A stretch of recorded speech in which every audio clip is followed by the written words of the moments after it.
Assalamu alaikum students of grade 6. How are you all? I hope you all are doing well. Today we are going to start the topic relationship between biotic and abiotic components of the environment, which is at the page 44. All biotic components means living organisms, depend upon abiotic factors for the basic needs like food, shelter and breathing. सारे biotic components जो होते हैं जिसको हम living organism कहते हैं, तो वो डिपेंड करता है एबायोटिक फैक्टर्स पे। अब आपको पता होना चाहिए कि बायोटिक फैक्टर्स कौन से हैं, एबायोटिक कौन से हैं। एबायोटिक का रिलेशन नॉन लिविंग थिंग्स से होता है, यानी living things and non living things जो है वो एक दूसरे पे डिपेंड करते हैं, एक दूसरे पे एतमाद रखते हैं और बेसिक नीड्स एक दूसरे के पूरे करते हैं, जैसे कि फूड हुआ, शेल्टर हुआ, हमारे लिए साया हुआ, और ब्रीथिंग यानी सांस लेने का। अच्छा, plants use the abiotic factors, that is plants जो हैं वो एबायोटिक फैक्टर्स यूज़ करते हैं, और वो कौन से हैं? Carbon dioxide, water and energy है फ्रॉम द सन, जो कि वो सन से लेते हैं। ठीक है, these plants are eaten by some herbivorous organisms और parasites. Herbivorous organisms are those organisms which eat plants. Plants also depend on the soil for their mineral and nutrients requirements and support. Plants जो है वो soil पे भी depend करता है कि वो उससे सॉइल से अपने मिनरल्स और जो ज़रूरियात होते हैं और जो सपोर्ट चाहिए होता है वो उनको सॉइल से मिलता है।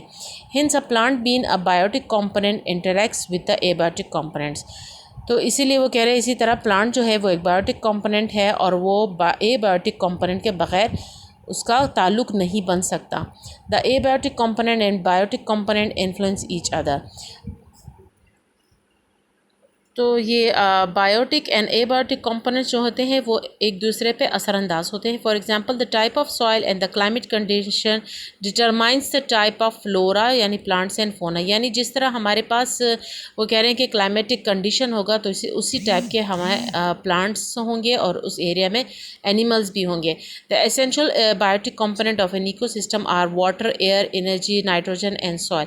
जो एसेंशियल यानी जो ज़रूरी एबायोटिक कंपोनेंट्स है हमारे इकोसिस्टम माहौलियाती निज़ाम का, वो क्या है? वो पानी है, एयर है, एनर्जी है, नाइट्रोजन है एंड सॉइल मिनरल्स हैं। अच्छा, the energy is obtain from the sun. Energy जो उनको मिलती है, हासिल होती है, वो सन से हासिल होती है। Energy इंटर्स into the ecosystem through the plants by the process of photosynthesis.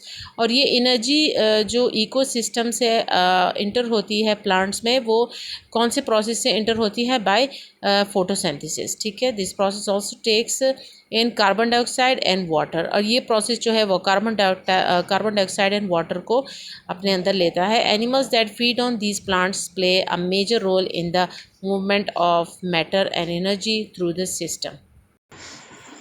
अच्छा, वो एनिमल्स जो फीड करते हैं यानी ऐसे प्लांट्स को खाते हैं, वो एक बहुत इम्पॉर्टेंट रोल अदा करते हैं एनर्जी को ऐसे सिस्टम में एनर्जी पास करने के लिए। These plants and animals are then broken down by the decomposers.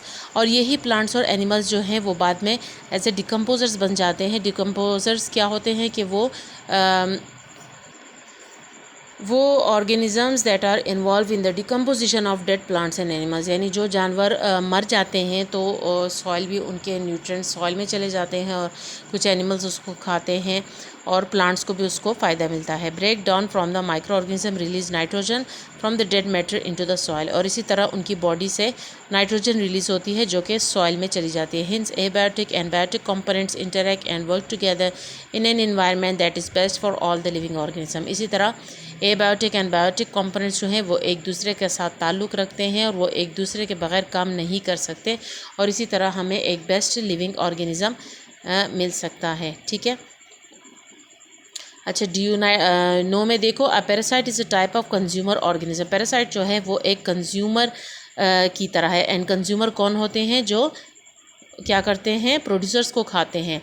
As a consumer it does not make its own food, its gets it food from its host. ठीक है, जिस तरह एक हमारे पास फॉर एग्जांपल खाओ है, गोट है, और वो अगर ग्रास को खा रहा है तो ग्रास इज़ अ प्रोड्यूसर। ठीक है, and cow and goat is a consumer.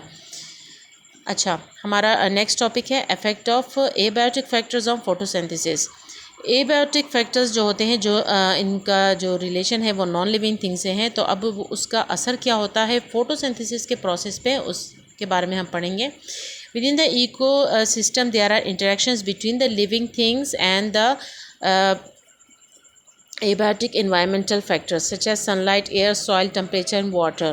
ठीक है। अच्छा, हमारे माहौलियाती निज़ाम में जो इंटरेक्शन है लिविंग थिंग्स और एबायोटिक फैक्टर्स के बीच में वो कौन सा है? वो सनलाइट है, एयर है, सॉइल है, टेम्परेचर, वाटर है। ठीक है। Plants ability to do photosynthesis directly depended on this factor. Plants को जो ताकत मिलती है कि वो फोटोसिंथेसिस का प्रोसेस डायरेक्टली कर ले तो वो इन्हीं फैक्टर्स के थ्रू कर सकता है। Regardlessly of the availability of the other factors, any one of the factors can limit photosynthesis. अगर बेफिक्री हो के अगर कोई भी इन फैक्टर में से कोई एक फैक्टर की कमी हो जाती है तो फोटोसिंथेसिस का प्रोसेस नहीं होगा। The whole process slow down और stop if any one of this factors are limited. सारा प्रोसेस ही रुक जाएगा और या बिल्कुल ही ख़त्म हो जाएगा अगर इन फैक्टर्स में से कोई भी फैक्टर जो होगा वो कम हो जाएगा या बिल्कुल ख़त्म हो जाएगा तो हमारा फोटोसिंथेसिस का प्रोसेस जो है वो इम्पॉसिबल हो जाएगा। Following is the detail about how abiotic factors affect the ability of plants to create their own food. ठीक है, अभी हम देखते हैं कि वो जो हमारे पास एबायोटिक फैक्टर्स हैं वो क्या क्या करते हैं। The first one is light. The sun is the main source of energy on earth. ये तो सबको पता है कि सन जो है वो मेन सोर्स है हमारे ताकत की जो अर्थ में है। During photosynthesis green plants use light energy to make sugar molecules from the atoms of water and carbon dioxide. अच्छा, फोटोसिंथेसिस के प्रोसेस में क्या होता है कि प्लांट लाइट को यूज़ करता है which is coming from sun to make sugar molecules. वो शुगर मॉलिक्यूल्स बनाता है और वो किस चीज़ के थ्रू हेल्प से बनाता है? With water and carbon dioxide. ठीक है। During this chemical changes the green plant release oxygen needed bye most organism for respiration. और जब ये प्रोसेस चल रहा होता है कि जब वो शुगर मॉलिक्यूल से और वाटर एंड कार्बन डाइऑक्साइड से शुगर मॉलिक्यूल बना रहे होते हैं तो इस दौरान वो एक गैस रिलीज़ करते हैं एंड दैट इज़ ऑक्सीजन। और वो ऑक्सीजन हमारे लिए ब्रीथिंग में फ़ायदा मंद है। अच्छा, नेक्स्ट हमारे पास है air. Plants take in carbon dioxide and use it to produce sugar. Plants होते हैं वो एयर को अंदर लेते हैं और कौन सी एयर को लेते हैं? कार्बन डाइऑक्साइड, ताकि वो शुगर को बना सकें। The carbon dioxide is needed by plants is provided through the respiration of animals. ये एनिमल्स के रिस्पायरेशन के लिए भी ज़रूरत है। They form oxygen to release the energy store in sugar and other molecules produce during photosynthesis. This is the largest source of oxygen available for us on earth. ये एक बहुत बड़ी सोर्स है हमारे लिए कि एक प्लांट जो है जब वो फोटोसिंथेसिस के प्रोसेस से गुजर रहा होता है तो with the help of water and carbon dioxide वो हमारे लिए ऑक्सीजन गैस रिलीज़ करता है। ठीक है। And remember it is not possible with the help of air. अच्छा, फिर हमारे पास यहाँ पे है soil. The composition of soil affects how air and water move through the soil. This influence the kinds of plants that can grow and the animals that rely on those plants for food. ठीक है। अच्छा, soil का क्या है कि वो भी depend करता है एयर एंड वाटर पे। जैसे कि हमने बोला कि मौसम अच्छा होगा, बारिशें होंगी तो वहाँ का सॉइल भी अच्छा होगा। सॉइल जितनी अच्छी होगी तो वहाँ पे मिनरल्स होंगे तो प्लांट्स के लिए बहुत ही फ़ायदेमंद होंगे। ठीक है, यहाँ पे आप देख सकते हैं ये बेस्ट सॉइल है।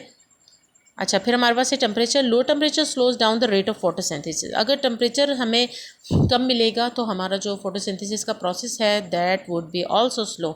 अ combination of both sunlight and temperature will cause greater effect on photosynthesis in winter as compare to summer. अच्छा, कह रहे कि समर से अगर कंपेयर करें तो विंटर में जो सनलाइट हमें मिलती है और जो टेम्परेचर वो मिलता है वो ज़्यादा इफेक्ट असरअंदाज होता है फोटोसिंथेसिस के प्रोसेस पे। और अगर फोटोसिंथेसिस को टेम्परेचर हद से ज़्यादा मिलेगा तो भी वो सही नहीं रहेगा और अगर कम मिलेगा तभी हमारा फोटोसिंथेसिस का प्रोसेस कंप्लीट नहीं होगा। The time of sunlight will be less, thus the heat will be less intense and the rate of photosynthesis in winters will be slower. अच्छा, यहाँ पे वो कह रहा है कि the time of sunlight will be less। अगर सूरज की जो गर्माइश है लाइट है वो अगर कम पड़ेगी तो वो हीट भी हमें फिर कम पड़ेगी। ठीक है। और इसी तरह हमारा रेट ऑफ फोटोसिंथेसिस का जो हमारा प्रोसेस है वो विंटर में स्लो हो जाएगा। होता है ना, सर्दियों में तो धूप अगर ज़्यादा भी लग जाए लेकिन कमर से के लिए लगता है और इतनी गर्माइश हमें नहीं दे पाता। Thus more sunlight means more intense will be heat and the rate of photosynthesis in summer will be faster. तो समर में ज़्यादा गर्मियाँ होती हैं, सन की रोशनी भी ज़्यादा होती है तो उनका फोटोसिंथेसिस का प्रोसेस तेज़ भी होता है और ज़्यादा भी होता है। फिर हमारे पास है water. Water is use as a raw material for photosynthesis. वो पानी जो है वो फोटोसिंथेसिस के प्रोसेस के लिए एक कच्चा मटेरियल है। It is use to transport minerals absorb by the roots to the upper parts of the plant. इसका काम क्या है कि जो पानी है वो रूट्स के ज़रिए मिनरल्स पास करता है किसी भी प्लांट को। Water evaporates cools down the leaf that would over heat by exposure to the sun during photosynthesis. और फोटोसिंथेसिस के प्रोसेस में क्या होता है कि अगर प्लांट बहुत ज़्यादा गर्म हो जाता है और ये बहुत ज़्यादा गर्माइश होती है तो ये पानी जो है ये उसको प्लांट को कूल डाउन भी करता है। ठीक है, so these are the important factors of the abiotic which is use in the process of photosynthesis. अच्छा, यहाँ पे हमारे पास टेक्स्ट एक्सरसाइज 1 है। चूज़ नॉन फोटोसिंथिक ऑर्गेनिज्म, तो इसमें से करेक्ट आंसर है माइक्रोब्स। ठीक है, 2 है हमारे पास, what will happen if the temperature will exceed from the requirement, क्या होगा। अच्छा, तो यहाँ पे आंसर है more food will be produce by plants.